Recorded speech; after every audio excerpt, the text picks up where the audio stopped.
Ya.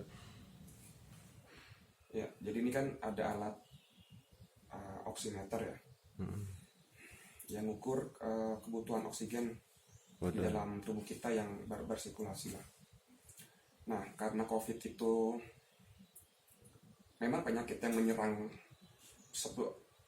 banyak penyakit, akan mendatangkan banyak penyakit, nggak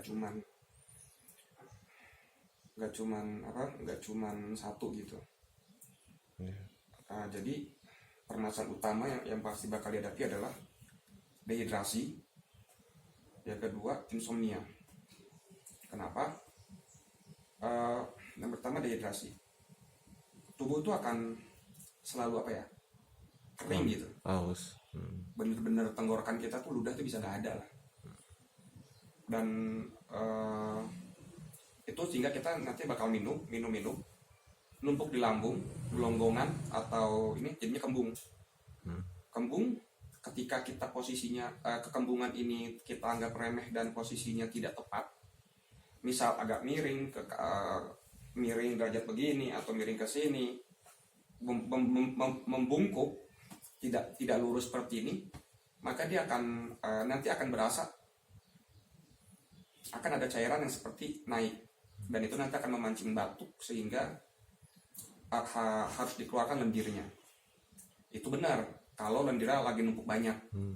Tapi kalau udah keadaan membaik, kalau keadaan udah membaik, maksudnya sudah tidak ada lagi batuk berdahak, sudah berkurang, sakit radang tenggorokan atau flu dan kepala pusingnya sudah berkurang, makanya itu harus dijaga paru-paru, THT lah, tenggorokan, hidung, paru-paru. Nggak cuma itu, ternyata itu harus nanti ada hubungan ke sini, usus. Karena nanti itu akan karena kita lagi sakit, makanan akan lambat diproses untuk kita buang air besar, yang biasa mungkin tiap pagi kita buang atau jam berapa gampang, tapi karena kita lagi COVID itu bisa sehari sekali, dan itu jamnya bisa nggak menentu. Itu kalau yang saya alami. Nah, ini saya masih persenan SP02 nya 92, PRBPM nya 80.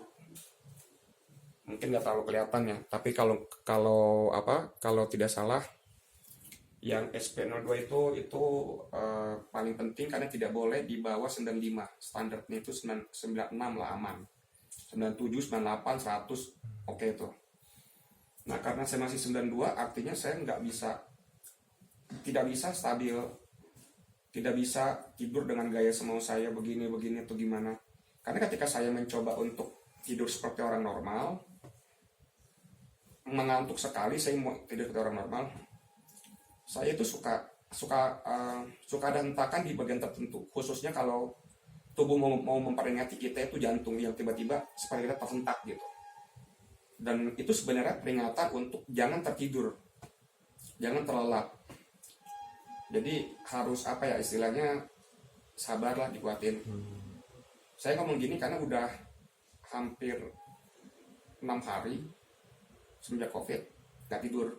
Kalaupun dapat, yaitu rezeki yang cuma 10 menit atau 20 menit, tapi efeknya bahaya banget. Itu nanti saya ceritakan di lainnya. Tapi poinnya adalah harus ada orang yang membantu mengawasi posisi tidur.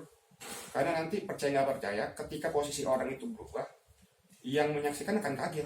Ada anggota badan yang nanti akan tiba-tiba terhentak sendiri seperti kode untuk kita bangun. Karena kalau kita nggak bangun, itu yang akhirnya terkuak rahasia kenapa COVID banyak yang meninggal dan tak sempat terselamatkan. Mungkin karena sudah yakin di ruangan pakai ventilator ditinggal, tidak ada yang benar-benar stay jaga kuat. Ya kan kita tahu ya, nanti sampai ada yang kurang tidur, bahkan ada yang korban. Nah, memang seperti itu.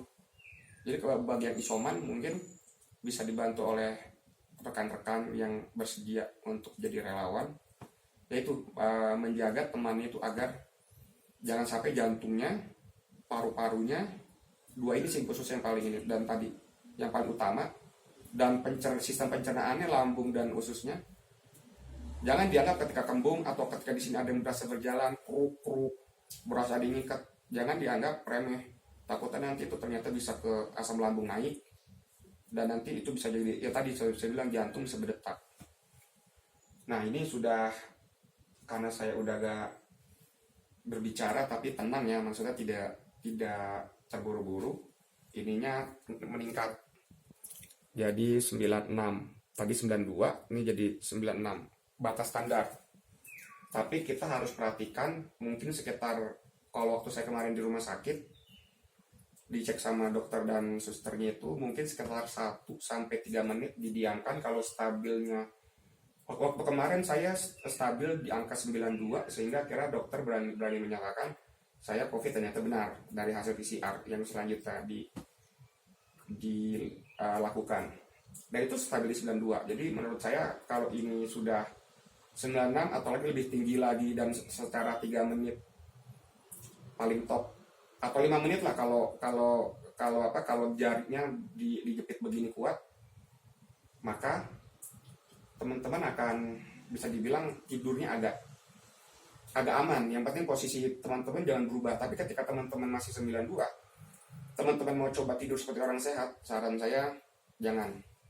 Karena saya terakhir kali ngalamin siang-siang, walau hanya 10 menit, per sekian detik jantung dan paru-paru saya hampir malfungsi. Dua-duanya berirama dengan sangat cepat, dan saya bisa dibilang hampir tidak ada.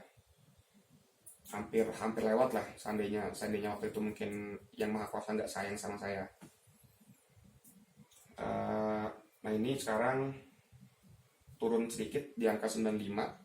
Nah artinya ini batas minimum, tapi menurut saya minimumnya di angka 96 atau 97 aja. Jadi dua tingkat dibanding yang dari informasi Kemenkes yaitu 95. Apalagi kalau bisa sampai 100 itu lebih aman. Kurang lebih itu informasi dari saya. Jaga kesehatan.